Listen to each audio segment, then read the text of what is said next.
The 911 call came in at 4:12 p.m. for a welfare check, a seemingly routine call. But when officers opened the unlocked back door and went inside, they found something that would make even seasoned detectives hold their breath. 5 members of the same family, spanning 3 generations, were found dead in a house where there were no signs of a struggle, no broken windows, no evidence of forced entry. Just silence and 5 lives extinguished while the entire neighborhood slept. On September 18th, in a comfortable suburban neighborhood where homeowners mowed their lawns on Saturdays and waved to each other from their driveways, emergency responders discovered what would become one of the most perplexing death investigations in the county's history. 5 members of the Morrison family, ranging in age from an 86-year-old grandmother to a 20-year-old woman, were found dead in their home at 2847 Riverside Drive. The house was located on a tree-lined street of oak trees and minivans, where children drew with chalk on the sidewalks and neighbors borrowed sugar from one another, a place where people specifically chose to live because they felt safe there. The discovery shattered that sense of security and forced the entire community to confront difficult questions about what truly happens behind closed doors, about the unseen burdens of caregiving, financial strain, about the warning signs we ignore or choose not to see, and about how tragedy can strike even in homes that appear perfectly normal from the street. Within days, the case dominated local news and spread nationally, sparking painful conversations about mental health, family crises, elder care, and the systems that sometimes fail those who need help the most. To understand what happened at the Morrison home, investigators had to work backward from the moment the incident was discovered, piecing together the final days and hours of the 5 lives that had converged on such a tragic outcome. The family had lived on Riverside Drive for 8 years, long enough that they had become part of the neighborhood, known by name at the local grocery store, recognized in school pickup lines and at community events. Robert Morrison, 52,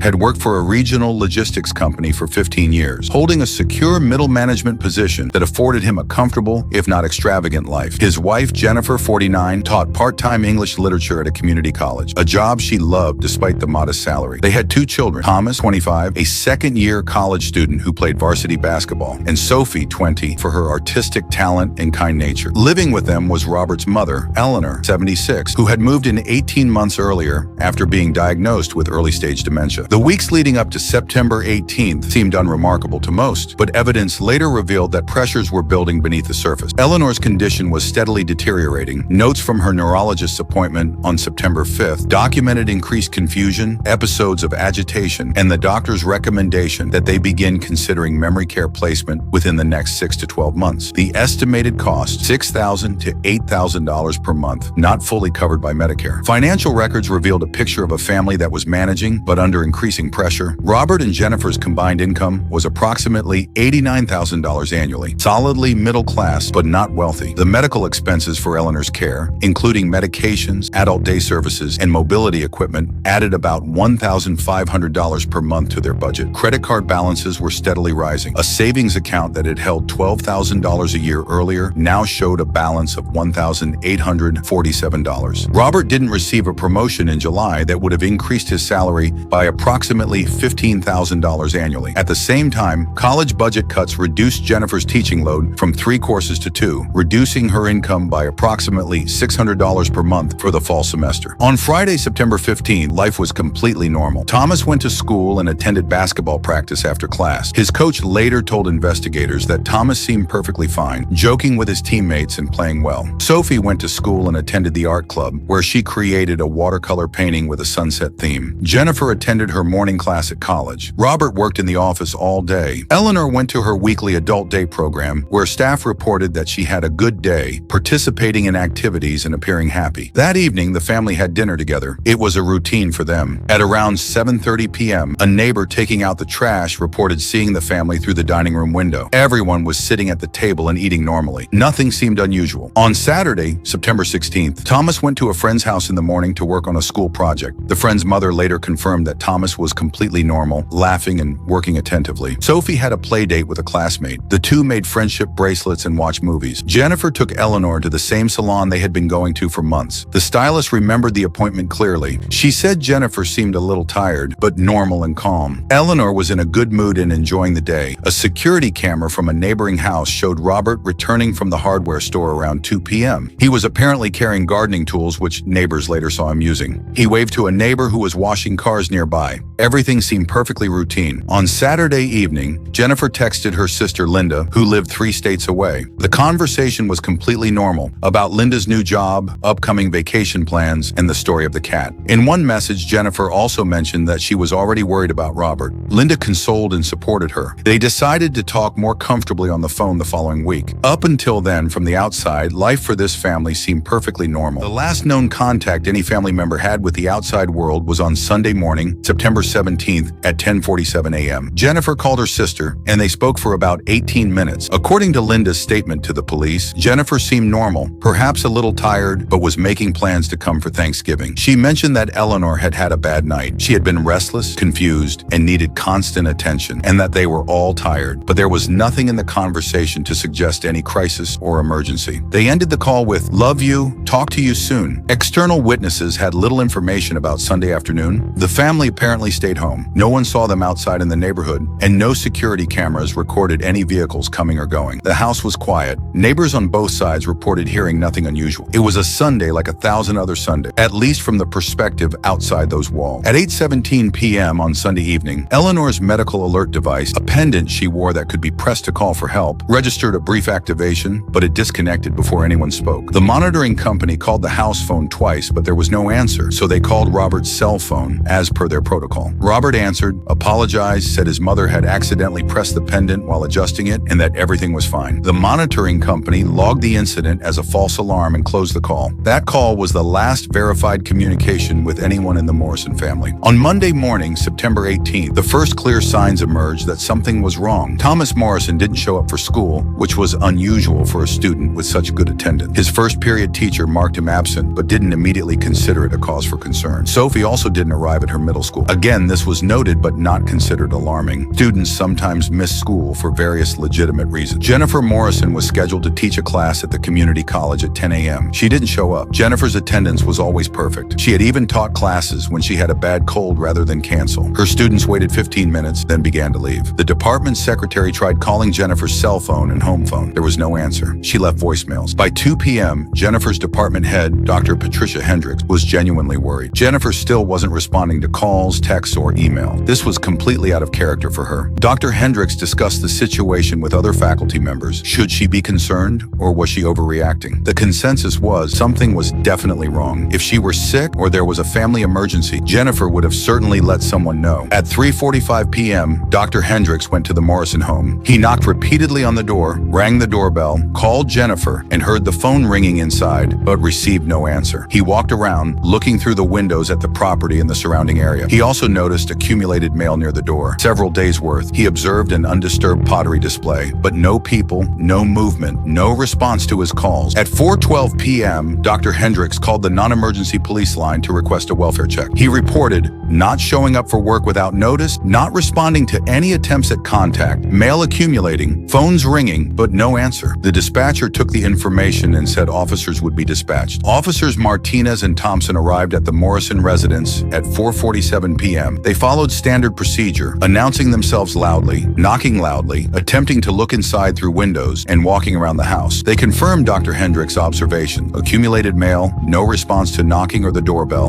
and no visible activity inside. Through a side window, Officer Martinez observed something that heightened the seriousness of the situation. A meal had been set out on a table in the dining room and appeared to have been there for some time. There were signs of a struggle in the room. A cylinder had been knocked over, its contents spilled onto the tablecloth. The scene looked as if a meal had been interrupted by some malicious act and then left undisturbed for a considerable period. Considering all the evidence, several days of missed work, no contact, signs of the house being deserted, and concern for the 5 occupants, the officers decided to enter the house. He looked at the back door and found it was open. Nothing had happened, no forced entry. It was simply open. He clearly announced himself. "Police department, we're coming in to investigate." There was no response from inside. Officer Thompson was the first to appear in the east wing, coming through the kitchen. Within seconds, the officers recognized the smell that told them what they were about to encounter. The smell of decay, unmistakable and potent to anyone with law enforcement experience. Their body language instantly changed. Caution replaced casualness, and a routine check turned into a death investigation. This video is created for entertainment and educational purpose only.